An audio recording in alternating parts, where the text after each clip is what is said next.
Have you ever felt the crushing disappointment of putting all your hard work into a mix, only to have it fall apart because of an unruly snare? That was my reality for years. And in this video, I'm gonna reveal some of the most powerful tricks I've learned for getting even some of the most stubborn of snares to fit in a mix, including one that has a fresh modern approach to a traditional way of processing we've all been doing for years.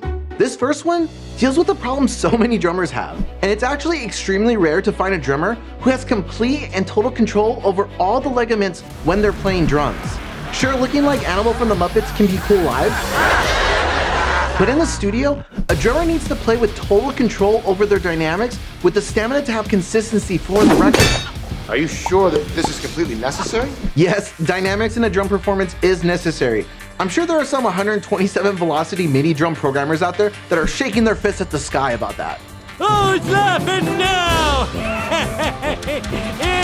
Shut up! But the reality is, a lot of drummers just don't have the strength and stamina to hit a drum as hard as it needs to be hit consistently during a recording session. That's where this first trick comes in that a lot of modern mixers use to really help get a snare to punch right away before reaching for any sort of EQ or compressor. Throwing a transient shaper as the first insert in your chain allows you to alter the envelope of the transient of that snare hit by the drummer. While the entire mix is playing, mess with the attack and sustain settings on the transient shaper on the snare, and you'll start to hear the snare take on a new life before you've even touched that EQ or compressor. This will make the drummer sound like they could actually hit the drum and were overqualified for the gig.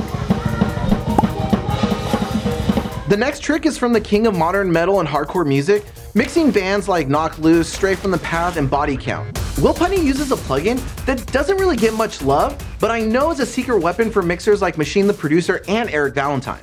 In an interview where Will was doing a breakdown of one of his mixes, Will went over a move that he does in pretty much every mix that helps get the snare a little bit more aggressive, and it helps cut through those dense sessions that he produces in mixes. Will likes to send his snare signal to a stereo aux channel that has some over-the-top compression and saturation provided by Native Instruments Supercharger GT, followed by a favorable distortion that lets him mold the distortion to taste like Soundtoys Decapitator.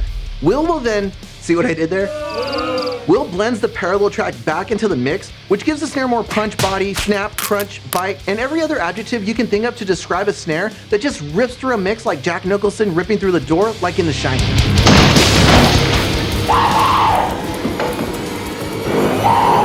Here's Johnny! The next two tricks I got from my mentor Bo Bichelle, who's worked with artists like Era and Hail the Sun, not to mention his own band Seosin. The first of these tricks deals with an age-old drum mixing dilemma that you may be able to relate to.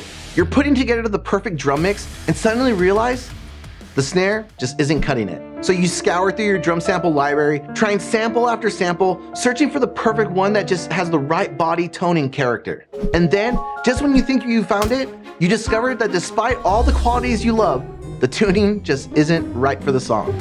And adjusting the tuning with your standard pitch adjustment, yeah, just like in Mickey Blue Eyes, forget about it. Hey, forget about it. It's just an endless cycle of sample hunting and frustration. But don't worry, because I've got the solution. You see, Bo had a secret weapon that he used to fine-tune the tuning of the drum shells or drum loops that he was working on. Waves Torque is a low-key plugin that not many engineers seem to know about, and really I didn't know about. This bad boy is designed to help you change the tuning of a drum shell or drum loop without destroying the character or tone that you like. Yeah, I know, that's pretty freaking sick, right? I can't tell you how many late night hours I would have saved had I known about this plugin. Now this next trick Bo uses helps with the problem a lot of us face in a mix when it comes to those unruly snares. I'm curious if you also love boosting 8K on a snare with your favorite SSL channel strip or EQ of choice. And maybe you even love to boost around 120 and 220 Hz for more body as well. But because of these boosts, you end up fighting with the gate to stop the inevitable mic bleed that is being reintroduced by boosting the frequencies with the static EQ. And gates can be amazing, but sometimes they kill the tone of a snare a bit too much when you're trying to clean up that bleed, even when they are being triggered. And Bo would get tired of this as well, and actually sometimes would just bypass using a regular static EQ for snare boosts, by opting instead for a dynamic EQ. Whenever a drum hit occurs, address the threshold of the dynamic EQ to momentarily boost the desired frequencies. This way Bo could bring up more of the organic sound of the drums in the mix, but reduce the need for overusing a gate. This will give you a more present snare, which is what we all want, but you know what else we all want as mixers in a snare? Some nice weight and body. I mean, is there anything better than a nice fat snare? Is fat still a cool word, or did I just age myself? Like, who doesn't love a snare with almost as much low end as the kick drum? But boosting too much low end on a snare can get really wonky, and then you're fighting with the upper fundamentals of a kick drum and the stupid bass guitar. No, you don't say that about bass. Okay, the bass isn't stupid. I'm sorry I said that. And because of all that, it can get dicey really fast. But I had an epiphany one day when I was watching a tutorial from Lou Diaz, who's worked with artists like Beyonce and Jay-Z. Lou was breaking down some tricks he uses when dealing with low end, and one of those tricks involved using Vitamin from Waves. And after watching Lou break down this trick that he does with Vitamin, I thought to myself, wait, can't I do this with any multi-band saturation plugin technically to any source? So I went to a mix session, got a snare, and I started looking for the fundamental, and in this case, it was around 194 hertz. I inserted an instance of Vitamin and moved the crossover to the lower octave, which was around 90 hertz.